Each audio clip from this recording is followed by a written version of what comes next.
Hello दोस्तों। आज मैं आप लोगों के लिए एक पावर सेक्टर की कंपनी लेकर आया हूँ जिसका नाम है Orion green power company limited. और कंपनी एक पेनी स्टॉक है, लगभग 20 रुपीज़ के आसपास अभी करेंटली ट्रेड कर रहा है। और मैं आप लोगों को पहले बता देता हूँ, ये कंपनी आज तक इन्वेस्टर का कोई भी वेल्थ क्रिएशन किया नहीं है, लेकिन इस कंपनी में बहुत सारे ऐसे रिटेलर लोग हैं जो ऑलरेडी इन्वेस्टेड है और अभी भी इन्वेस्ट कर रहा है। और अगर हम लोग करेंट सिनेरियो देखें तो करेंट सिनेरियो में भी कंपनी किसी भी तरीके का कोई भी रिटर्न इन्वेस्टर को दे नहीं रहा है। या तो फिर कंपनी अपर सर्किट में रहता है या तो फिर लोअर सर्किट में रहता है। और कंपनी जिस तरीके से अभी साइडवेज चल रहा है उसको देखकर तो ऐसा लगता नहीं है कि शायद कंपनी आने वाले समय में भी हम लोगों को किसी भी तरीके का वेल्थ यहाँ पे बना के दे सकता है।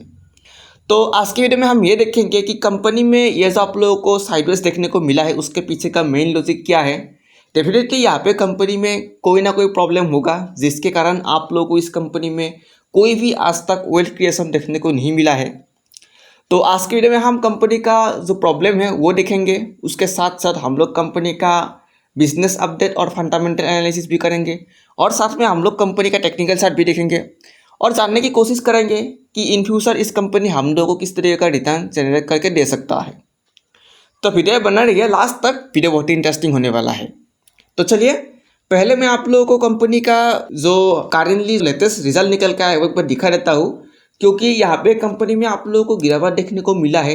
तो दैट मीन्स यहाँ पे कंपनी का रिजल्ट में कुछ ना कुछ प्रॉब्लम जरूर है। तो यहाँ पे देखिए आप लोग कंपनी का अगर हम लोग करेंटली सिचुएशन देखें तो सिचुएशन उतना खास है नहीं। आप लोग यहाँ पे देखिए जून क्वार्टर में कंपनी का सेल्स आया है 63.44 करोड़ के आसपास, जो लास्ट ईयर सेम क्वार्टर था 78.68 करोड़ के आसपास। तो यहाँ पे कंपनी का जो सेल्स है वो ईयर बेसिस पे डिक्रीज हुआ है, तो ये एक नेगेटिव साइड है इस कंपनी के लिए। आप लोग मार्जिन देखिए 73.78% से 64.34% तक डिक्रीज हुआ है।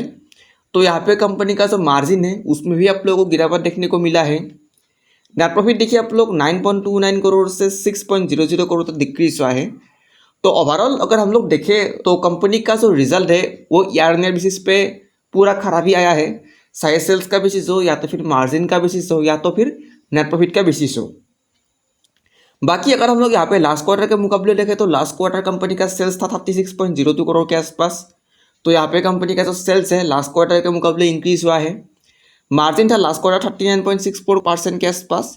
तो यहाँ पे कंपनी का जो मार्जिन है वो लास्ट क्वार्टर के मुकाबले थोड़ा सा इंक्रीज हुआ है। और बाकी आप लोग देखिए लास्ट क्वार्टर कंपनी का नेट प्रॉफिट था -25 करोड़ के आसपास और इस क्वार्टर में अभी करेंटली कंपनी प्रॉफिट में आ चुका है। तो ओवरऑल अगर हम लोग देखें तो कंपनी एक तरीके से मिक्सअप रिजल्ट यहाँ पे पब्लिश किया है। अगर हम लोग ईयर बेसिस पे देखें तो कंपनी का रिजल्ट खराब आया है, लेकिन यहाँ पे अगर हम लोग क्वार्टर बेसिस पे देखें तो कंपनी का रिजल्ट अच्छा आया है।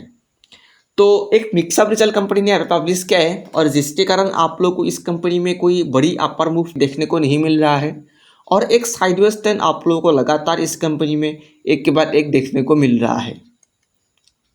तो ये तो थी कंपनी का रिजल्ट अपडेट। तो चलिए अभी मैं आप लोग को एक बार कंपनी का जो रिजल्ट है एक बार दिखा देता हूँ।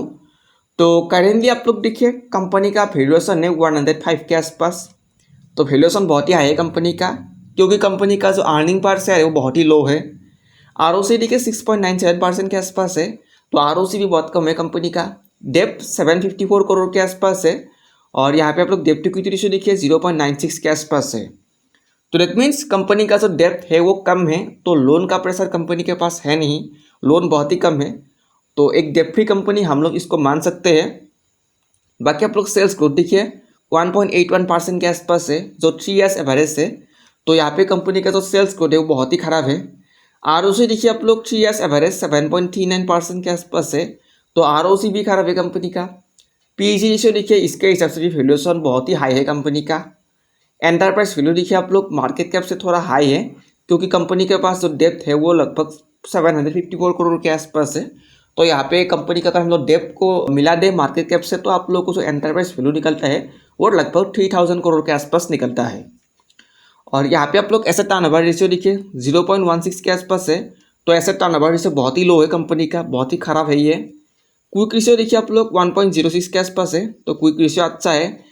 और आप लोग यहाँ पे करेंट रेशियो देखिए 1.08 के आसपास है, तो करेंट रेशियो भी यहाँ पे कंपनी का ठीक ठाक है। इंटरेस्ट करेंट रेशियो देखिए आप लोग ओनली 1.29 के आसपास है, तो ये भी बहुत खराब है कंपनी का। तो ओवरऑल अगर हम लोग देखें तो कंपनी का जो रेशियो है वो भी खराब ही है। कोई भी ऐसा रेशियो है नहीं जो कंपनी का अच्छा है। सिर्फ और सिर्फ यहाँ पे कंपनी का जो डेब्ट इक्विटी रेशियो है वो थोड़ा सा कम है, यहाँ पे 1 के नीचे है।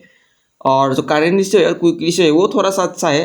अदरवाइज अगर हम लोग देखें तो कंपनी का सिचुएशन अभी भी बहुत ही ख़राब है, और जिसके कारण आप लोग को इस कंपनी में कोई बड़ी मूव अभी तक देखने को नहीं मिल रहा है।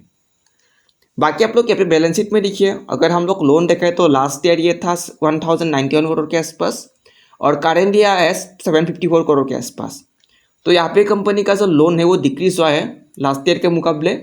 और बाकी आप लोग यहाँ पे कैश फ्लो में देखिए, 250 करोड़ का एक पॉजिटिव कैश फ्लो यहाँ पे कंपनी ने जनरेट किया है। तो दैट मीन्स कंपनी को बिजनेस से अर्निंग हो रहा है, तो कंपनी को अभी अर्निंग का कोई प्रॉब्लम है नहीं बिजनेस में। और आप लोग यहाँ पे रेशियो में देखिए, अगर हम लोग रेशियो देखें तो कंपनी का ROC देखिए, लास्ट ईयर था 7% के आसपास और अभी भी 7% के आसपास निकल के आया है। तो यहाँ पे कंपनी का जो ROC है उसमें आप लोग को कोई भी इम्प्रूवमेंट देखने को नहीं मिला है। कैश कन्वर्जन डे देखिए आप लोग 159 डेज से देखिए 110 डेज तक डिक्रीज हुआ है। तो ये एक पॉजिटिव साइड है कि कंपनी का जो कैश साइकिल डेज है वो डिक्रीज हुआ है। लेकिन यहाँ पे कंपनी का जो ROC है उसमें आप लोग को कोई भी इम्प्रूवमेंट देखने को नहीं मिल रहा है। बाकी यहाँ पे अगर हम लोग इन्वेस्टर का होल्डिंग देखें तो उसमें भी सेम सिचुएशन है। आप लोग यहाँ पे देखिए, जून क्वार्टर में प्रमोटर का होल्डिंग था 29.42% के आसपास, और करेंटली आया है 26.89% के आसपास। तो यहाँ पे कंपनी में जो प्रमोटर ग्रुप है उसने अपना स्टेक को घटाया है, तो प्रमोटर ने अपने स्टेक को इस कंपनी में सेल किया है। FI का होल्डिंग देखिए आप लोग 0.51% से थोड़ा सा यहाँ पे इंक्रीज हुआ है, जो लगभग 0.59% तक हुआ है। और DI का होल्डिंग देखिए आप लोग 2.70% से 1.60% तक डिक्रीज हुआ है। तो यहाँ पे DI का होल्डिंग में भी आप लोगों को डिक्रीज देखने को मिला है। और पब्लिक का होल्डिंग देखिए आप लोग 67.33% से 70.88% तक इंक्रीज हुआ है। तो ओवरऑल अगर हम लोग इस कंपनी में देखें तो FI, DI और प्रोमोटर ने अपना जो स्टेक है इसको खताया है, और सिर्फ यहाँ पे रिटेलर लोगों ने अपना स्टेक को इंक्रीज़ किया है। तो अभी कंपनी के लिए एक रिस्की साइड है, क्योंकि प्रोमोटर का स्टेक खतना कोई भी कंपनी के लिए एक रिस्की साइड माना जाता है।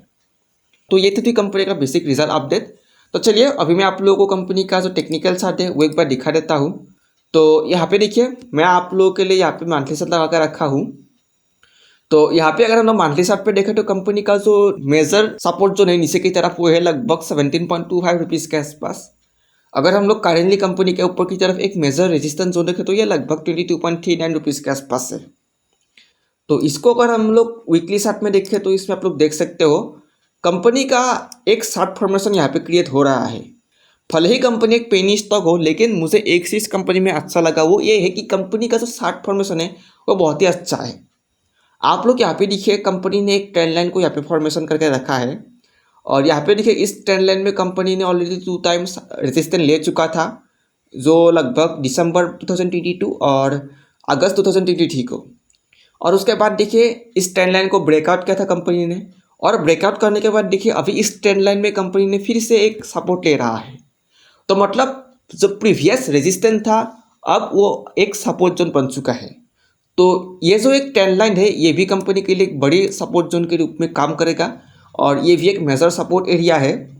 अगर हम लोग यहाँ से ऊपर की तरफ देखें तो जो मेजर कंपनी का रेजिस्टेंस जोन है ऊपर की तरफ वो लगभग 32 रुपीज़ के आसपास है, जो ऑल टाइम हाई है। और उसके नीचे अगर हम लोग देखें तो कंपनी का जो लेटेस्ट रेजिस्टेंस जोन है वो है लगभग 22.23 रुपीज़ के आसपास। तो कंपनी को अगर तेजी करना होगा तो कंपनी 22.30 रुपीज़ का जो लेवल है उसको ब्रेक करना इंपॉर्टेंट होगा। तो अगर इसको ब्रेक करता है शायद आने वाले समय में आप लोग को अच्छा मूव यहाँ पे देखने को मिल सकता है, लेकिन इसका चांसेस बहुत ही कम है, क्योंकि करेंटली कंपनी का सिचुएशन बहुत ही ख़राब है। कोई भी अच्छा पॉजिटिव न्यूज़ है नहीं कंपनी के ऊपर, ना फंडामेंटल साइड से कोई पॉजिटिव न्यूज़ है, और ना ही कंपनी का कोई ऑर्डर बुक आया है, ना ही कंपनी ने अभी तक कोई कॉन्ट्रैक्ट को एग्जीक्यूट किया है। तो ये सब फैक्टर है जिसके कारण आप लोग को इस कंपनी में कोई भी बड़ी तेज़ी देखने को नहीं मिल रहा है। तो शायद आने वाले समय में भी आप लोगों को बहुत जल्दी इस कंपनी में तेज़ी देखने को नहीं भी मिल सकता है। तो आई होप शायद आप सभी को पता चल गया होगा कि कंपनी में ये जो आप लोगों को गिरावट देखने को मिला था उसके पीछे का मेन लॉजिक क्या है। तो अगर आप लोग को वीडियो देखकर अच्छी लगी तो लाइक शेयर सब्सक्राइब कीजिएगा, एंड अपने फ्रेंड्स के साथ भी शेयर कीजिएगा। तो मिलते हैं नेक्स्ट वीडियो में, तब तक के लिए bye bye, take care, thank you.